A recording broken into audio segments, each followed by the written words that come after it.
Hello and welcome. My name is Misheard with Misheard Song Lyrics Podcast. Today is Season 4, Episode 175, with my first ever Jim Croce Misheard song lyric with his song Operator. That's not the way it feels. The Misheard song lyric is, I'm overcome with glow. And then the correct lyrics is, I've overcome the blow. I cannot believe this song is 50 years old. It is from 1972. We'll go into that in a second, but it is the same age as I am today. I remember hearing it on the radio as a kid, and recently a friend of mine just sang it at a karaoke bar, surprise, surprise, and it just brought back a lot of great childhood memories, as well as my time in San Diego for college, and I'll explain why. So at the time, when I was in San Diego in the early 90s, I did not realize there was a restaurant called Croce's Restaurant and Jazz Bar. It was on the corner of 5th and F Street in downtown San Diego. It was actually owned and managed by his wife, Ingrid. She put that together. I guess they had visited San Diego for a time or moved and said, you know what? After he had passed on, she created this wonderful space. I found out from the internet, she actually opened the restaurant back in 1985. So when I went there in the early 90s, it was only 2-3 years old. A project that, per the internet, said she and Jim had jokingly discussed over a decade earlier in the historic gas lamp quarter in downtown San Diego. She owned and managed it until it closed on December 31st, 2013. And then in December 2013, she opened what's called Croce's Park West at a different location on 5th Avenue in the Bankers Hill neighborhood near Balboa Park. So those of you that are familiar with San Diego, Balboa Park's a pretty big, beautiful park. Sadly, she closed the restaurant in January 2016. So about now, 7 years ago to date. Sad to find out it closed. It was such a great restaurant, bar, and had a great atmosphere. They had live music, and sometimes her son, AJ, would perform. So more about that as well. So before we dig into the song Operator, let me explain it to some that are probably listening to this podcast going, Operator, who is that? What does that mean? Because for some of you young enough, you didn't have to deal with an operator, especially in the age that we live in with our cell phones. So you had to, if you wanted to get a hold of the operator or have any operator assistance, you would just hit 0 on your telephone and it would take you to an operator that could help you. So what I found out, operator assistance it refers to a telephone call in which the calling party, so me, I would hit 0 and I would ask the operator to help me with some assistance in completing the call. And I remember even as a young adult, I could, like I said, hit that number 0 to get help. And in the internet, it explains operator assistance could be telephone calls made by all of us in payphones. Another old thing, you don't see them around, but you actually had phones out in public because we didn't have cell phones, and you would put a dime or a quarter, depending on the year, to get a call, and you could hit 0 for free, and an operator can help you.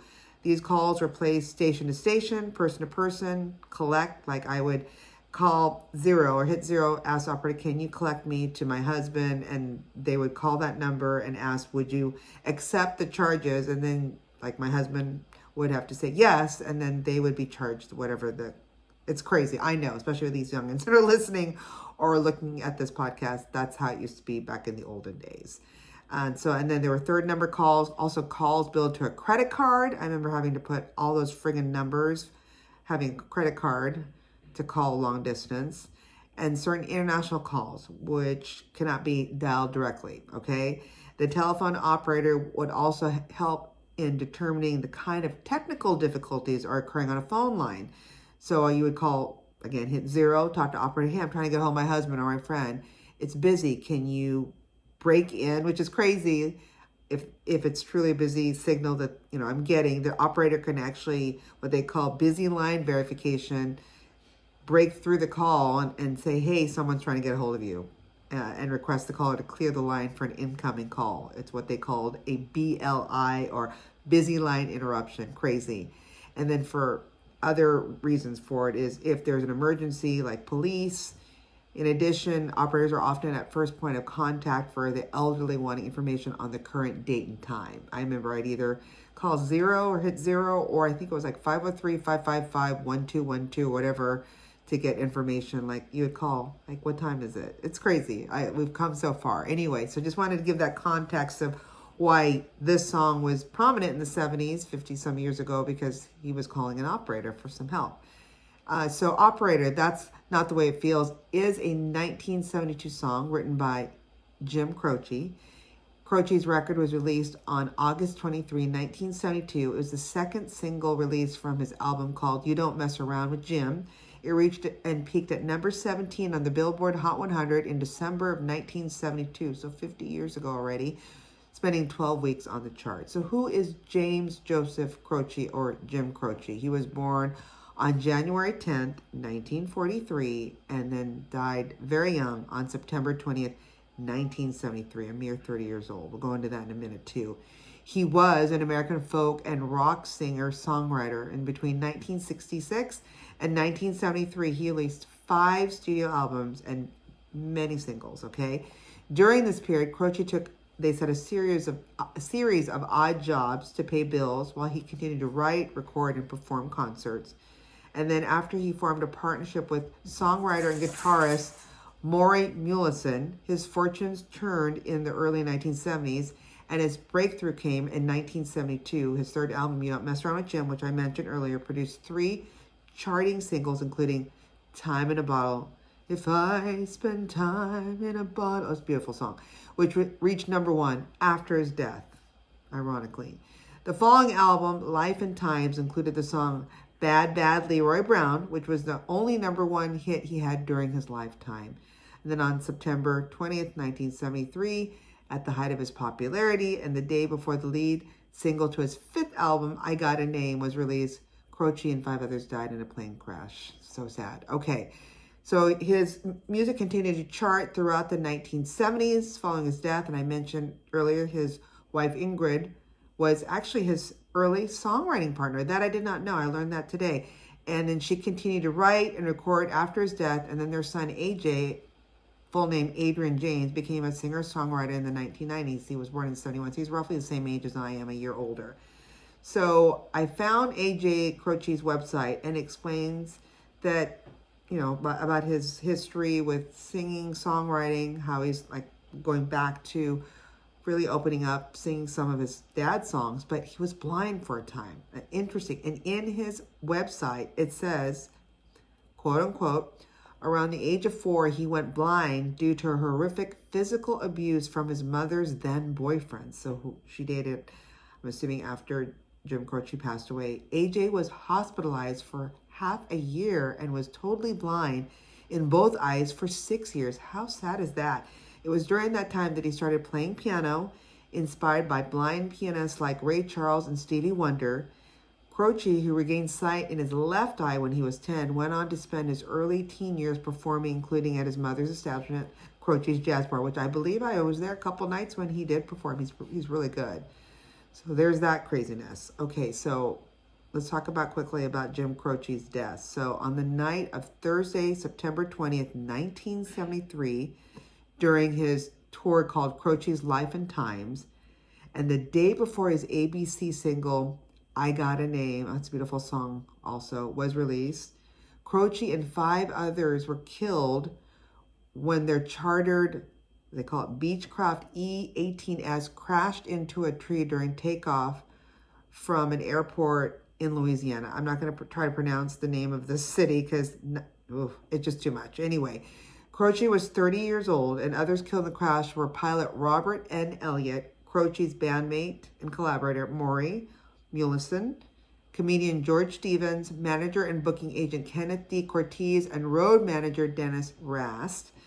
An hour before the crash, Croce had completed a concert at Northwestern State University's Prather's Coliseum in Louisiana. He was flying to Sherman, Texas for a concert in Austin College. An investigation by the NTSB named the probable cause as the pilot's failure to see the obstruction due to physical impairment and because fog reduced his vision. Yikes. The 57-year-old Elliott, who was a pilot, suffered from a severe coronary artery disease and had run 3 miles to the airport from a motel.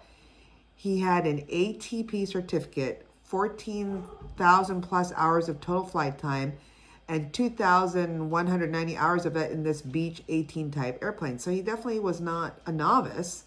A later investigation placed the sole blame on pilot error because of his downwind takeoff into a black hole of severe darkness, limiting his use of visual references. Dang. Croce was buried at Chaim Solomon Memorial Park in Fraser, Pennsylvania. Very sad. It's like all these ones that are taken away, Big Bopper, Buddy Holly, all in planes. My goodness. All right, so what was the song about, operator? So now you know the context of why a person would call an operator back in the day. Cashbox described the lyrics saying that in James Taylor fashion, Jim Croce tries to track down his long-lost lover with the help of the operator. That's why he's like, operator, can you help me place this call? So that's the beginning of the song. Apparently the song relates to a one side of a conversation with a telephone operator, so you must hit 0 to get this operator, with the speaker is trying to find the phone number of his former lover who has moved to Los Angeles with his former best friend, Ray. Remember, Ray is in the song.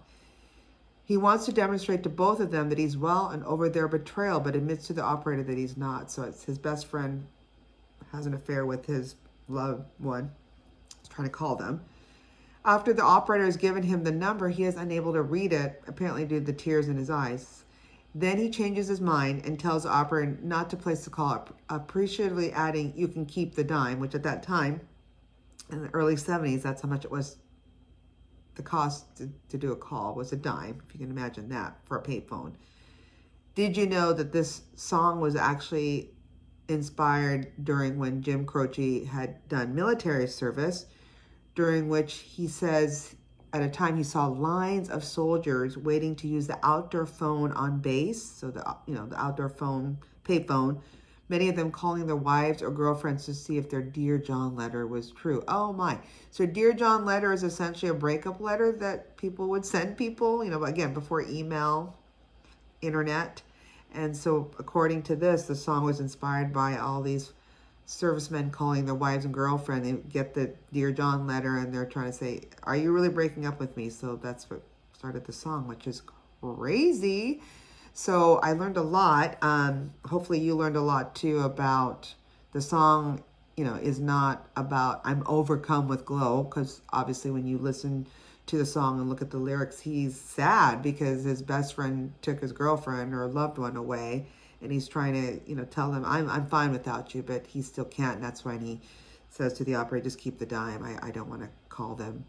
And the correct lyrics is, I've overcome the blow, which he really didn't. So if you don't know about Jim Croce, go to YouTube. I knew some of his songs, but I didn't realize I knew a lot of his songs, and they're amazing. And even 50-some plus years later, they still resonate.